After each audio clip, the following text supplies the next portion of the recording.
Bhupesh Baghel ji, TS Singhdeo जी, चरणदास महंत जी, धर्मराज साहू जी, दीपक बैद जी, फूलो देवी नेताम जी, छत्तीसगढ़ के मंत्री, एमएलएज, हमारे प्यारे पार्टी के कार्यकर्ता, बब्बर शेर,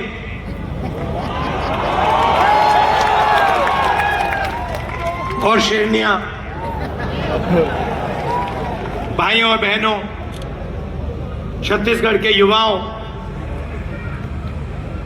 प्रेस के हमारे मित्रों, आप सबका यहाँ बहुत बहुत स्वागत। इतनी गर्मी में आप आए, अपना कीमती समय आपने हमें दिया, हमारी बात सुनने आए,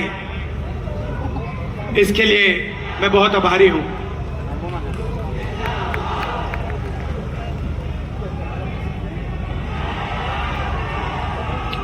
कुछ ही महीने पहले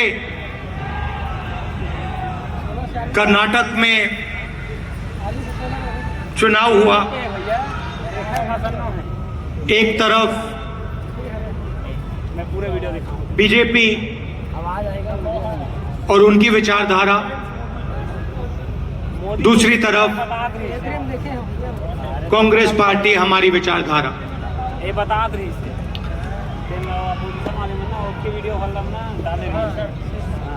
उनका काम लोगों को बांटने का, नफरत फैलाने का, हिंसा फैलाने का। हमारा काम लोगों को जोड़ने का, नफरत के बाजार में मोहब्बत की दुकान खोलने का।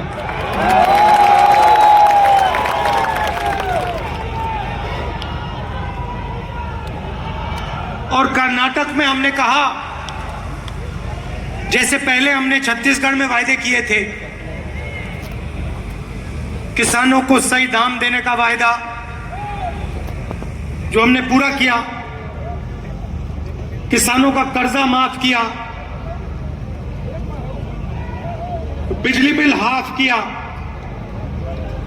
जैसे हमने यहां वायदे किए थे वैसे ही हमने कर्नाटक में 5 वायदे किए।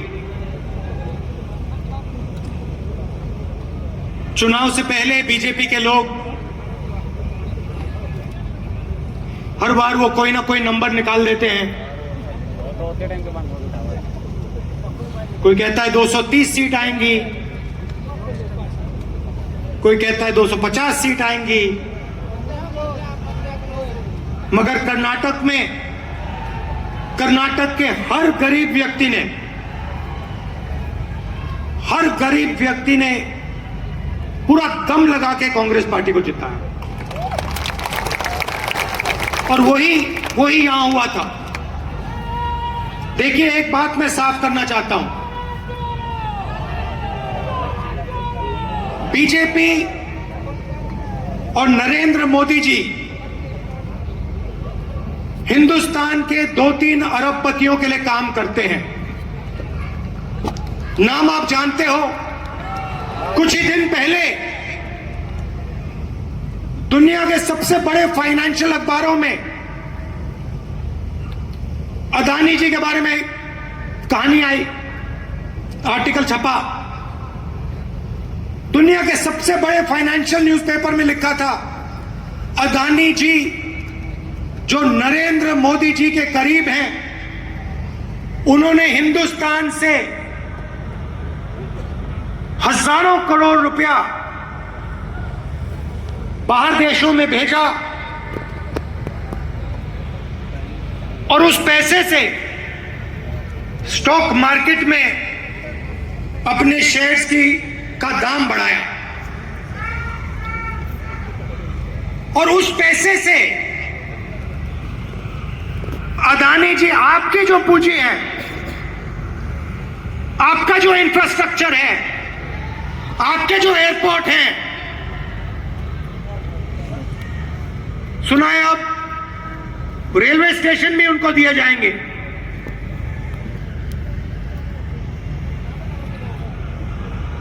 पूरा का पूरा एक व्यक्ति के हवाले किया जा रहा है।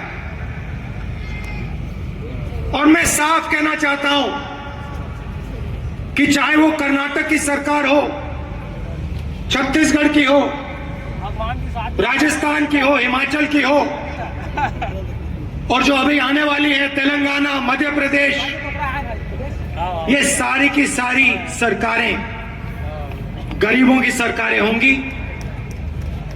अदानी की सरकारें नहीं होंगी। और प्रधानमंत्री को साफ कहना चाहिए, देश को बताना चाहिए और छत्तीसगढ़ के युवाओं को बताना चाहिए कि वो अदानी जी पर इंक्वायरी क्यों नहीं करवा रहे हैं। ऐसी क्या बात है कि नरेंद्र मोदी जी अदानी जी पर इंक्वायरी नहीं करा सकते हैं। 2-3 सवाल है भाई और बहनों, युवाओं। ये जो हजारों करोड़ रुपए हिंदुस्तान से बाहर गया, ये पैसा किसका था? पहला सवाल, ये अदानी जी का पैसा नहीं था, ये किसी और का पैसा था। किसका पैसा था? ये पहला सवाल है। प्रधानमंत्री जी कोई इंक्वायरी नहीं करवाएंगे।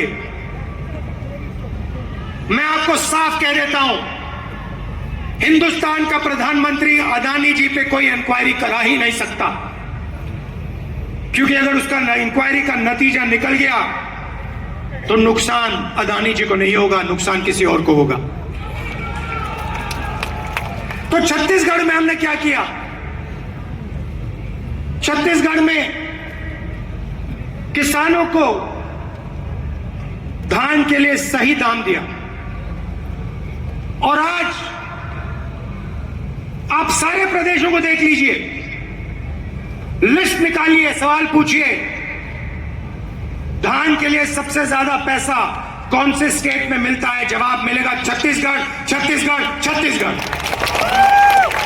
और प्रधानमंत्री जी यहां आए थे, मुझे याद है, बीजेपी के सब नेता आए थे और कहा था कि कांग्रेस पार्टी इस वायदे को पूरा नहीं कर सकती है। कहा था पैसा नहीं है। हमने साफ दिखा दिया, पैसा है और वायदा पूरा हमने कर दिया। जहां भी हम जाते हैं, हम झूठे वायदे नहीं करते। 15 लाख रुपए का वायदा हम नहीं कर सकते। नरेंद्र मोदी जी ने कहा था काला धन वापस आएगा, 15 लाख रुपए बैंक अकाउंट में जाएंगे। उल्टा हजारों करोड़ रुपए हिंदुस्तान से बाहर जा रहा है। इंटरनेशनल अखबार कह रहे हैं कोई इंक्वायरी नहीं।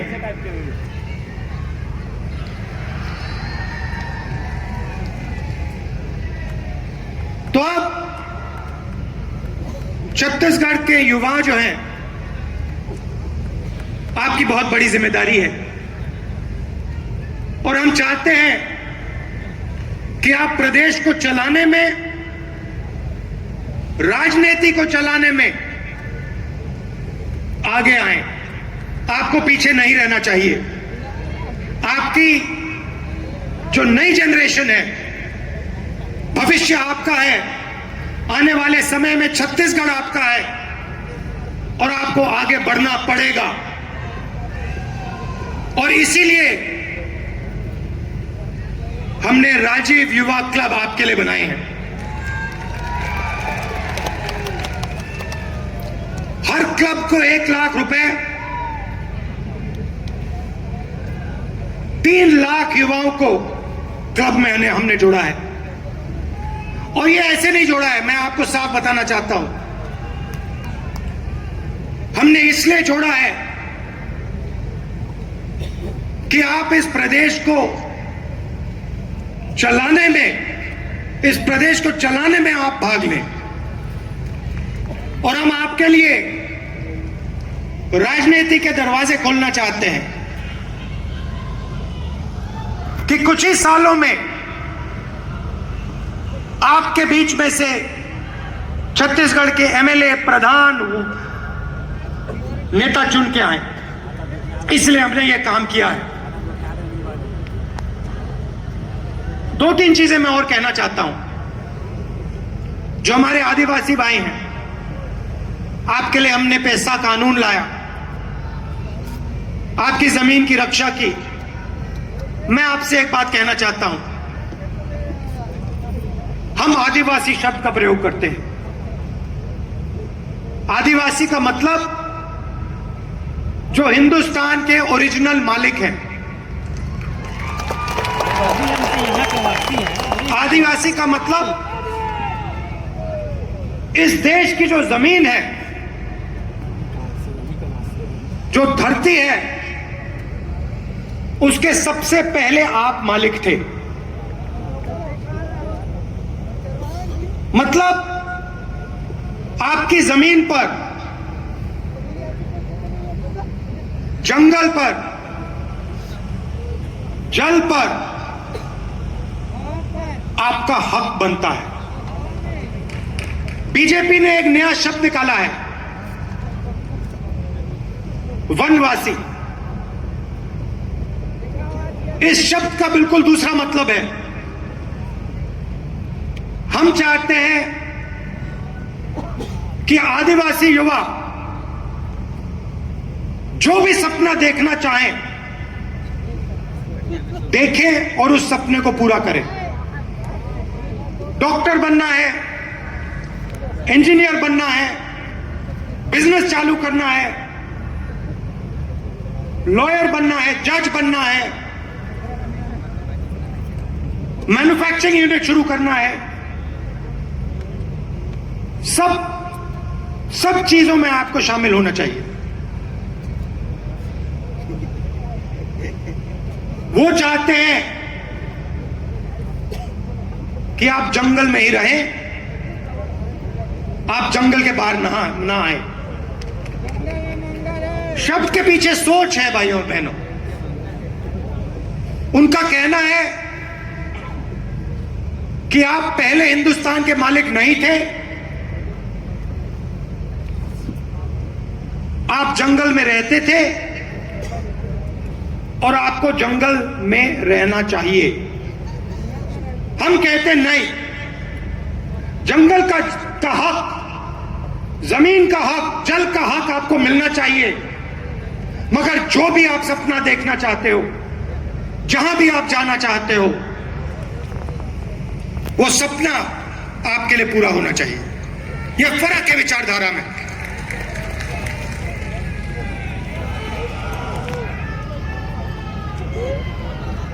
और पूरे देश में भाई और बहनों, पूरे देश में ये नफरत फैला रहे हैं। आदिवासियों को नया नाम दे देंगे, एक धर्म को दूसरे धर्म से लड़ा देंगे, एक भाषा को दूसरी भाषा से लड़ा देंगे, एक जात को दूसरी जात से लड़ा देंगे। हमारा काम जोड़ने का है।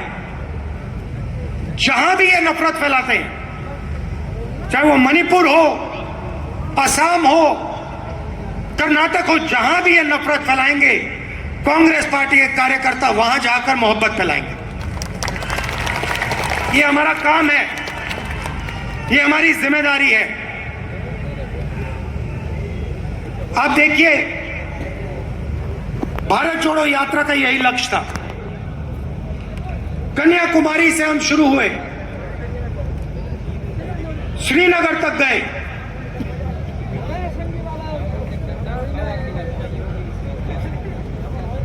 मीडिया में इन्होंने, बीजेपी के लोगों ने हर रोज ये कुछ ना कुछ उल्टा सीधा बोलते हैं, नफरत फैलाते हैं।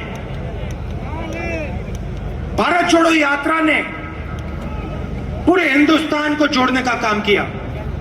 हर धर्म को, हर जात को, हर भाषा को हमने याद दिलाया कि आप सबसे पहले हिंदुस्तानी हो और आप सबको एक साथ मिलकर, मोहब्बत के साथ, इज्जत के साथ रहना है।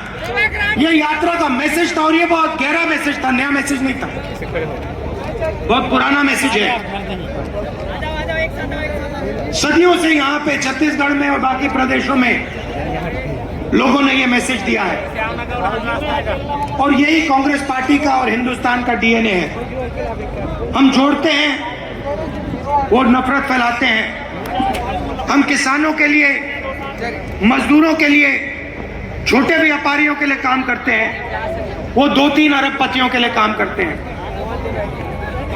कुछ साल पहले मैंने बघेल जी से एक बात कही। मैंने कहा जहां भी मैं जाता हूं, मैं युवाओं से पूछता हूं, आपके सामने सबसे बड़ी मुश्किल क्या है? बीजेपी ने जो हिंदुस्तान की रीढ़ की हड्डी है, आर्थिक रीढ़ की हड्डी है, उसको तोड़ दिया है। जो छोटे व्यापारी थे, जीएसटी और नोटबंदी ने उनको खत्म कर दिया, जानबूझ के खत्म किया। और जब भी मैं इनसे पूछता हूं आपके सामने सबसे बड़ी मुश्किल क्या है, कहते बेरोजगारी। और मैंने छत्तीसगढ़ के चीफ मिनिस्टर से कहा, देखिए छत्तीसगढ़ में अलग अलग स्किल्स हैं,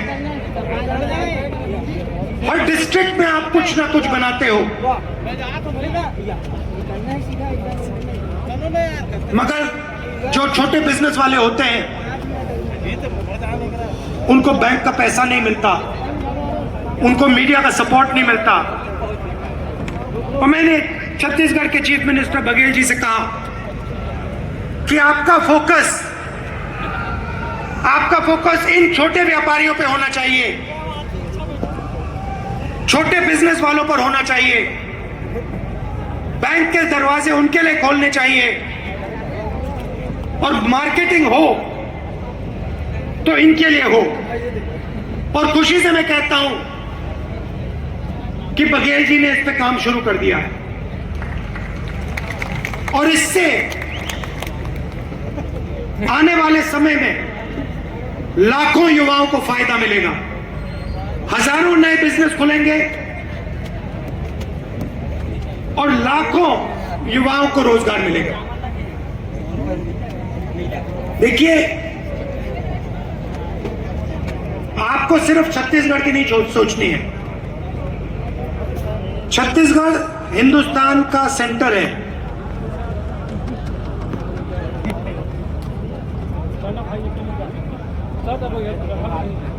बंगाल से गुजरात कोई जाता है, छत्तीसगढ़ से निकलना पड़ता है। आप सेंटर लाइन पे हो और आपको देश का लॉजिस्टिकल सेंटर बनना चाहिए कि आप इंफ्रास्ट्रक्चर तैयार करिए कि छत्तीसगढ़ हिंदुस्तान का लॉजिस्टिकल सेंटर बने।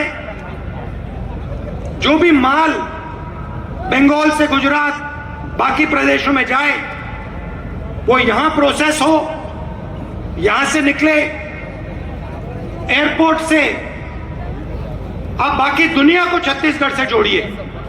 सिर्फ हिंदुस्तान को नहीं, बाकी दुनिया को आप एयरपोर्ट से जोड़िए, छत्तीसगढ़ को जोड़िए कि हमारे जो युवा हैं, छत्तीसगढ़ के जो प्रोडक्ट्स हैं वो पूरी दुनिया में जाए, सिर्फ हिंदुस्तान में ना रहे। मुझे लगता है कि छत्तीसगढ़ की सरकार ने बहुत अच्छा काम किया है और आने वाले 5 सालों में भी यहां पे छत्तीसगढ़ की सरकार, कांग्रेस पार्टी की सरकार जबरदस्त काम करने जा रही है। कार्यकर्ताओं से मैं कहना चाहता हूं, आप हमारी रीढ़ की हड्डी हो, आप हमारी विचारधारा के लिए लड़ते हो। छत्तीसगढ़ में आपने हमें जिताया, राजस्थान में जिताया, कर्नाटक में जिताया, हिमाचल में जिताया, तेलंगाना में जिताओगे, फिर से छत्तीसगढ़ में जिताओगे, मध्य प्रदेश में जिताओगे, राजस्थान में जिताओगे।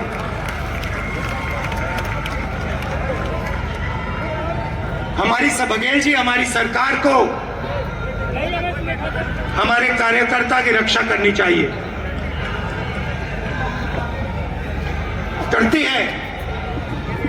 मगर और डट के जो हमारा कार्यकर्ता है उसे लगना चाहिए कि मैं कांग्रेस पार्टी का कार्यकर्ता हूं, मैं कांग्रेस पार्टी की विचारधारा के लिए लड़ता हूं और मरता हूं। देश को आपकी जरूरत है। नफरत से देश आगे नहीं जा सकता है, हिंसा से देश आगे नहीं जा सकता है, अर्थव्यवस्था नहीं बढ़ सकती है। मोहब्बत से, इज्जत से काम किया जाता है और अगर देश को जोड़ा जाता है, सबको एक साथ लाया जाता है तो देश तेजी से प्रगति करता है। आप सब यहां आए, इतने प्यार से आपने मेरी बात सुनी, इसके लिए आप सबको दिल से धन्यवाद। और जो युवा हैं जो अब इन क्लब्स में शामिल होंगे, आप याद रखिए छत्तीसगढ़ का भविष्य आपका है, आपकी बड़ी जिम्मेदारी है। आपको राजनीति में आना है और आपको छत्तीसगढ़ को भविष्य में चलाना है। बहुत बहुत धन्यवाद। जय हिंद, नमस्कार। बहुत बहुत शुक्रिया आपका आदरणीय श्री राहुल गांधी जी।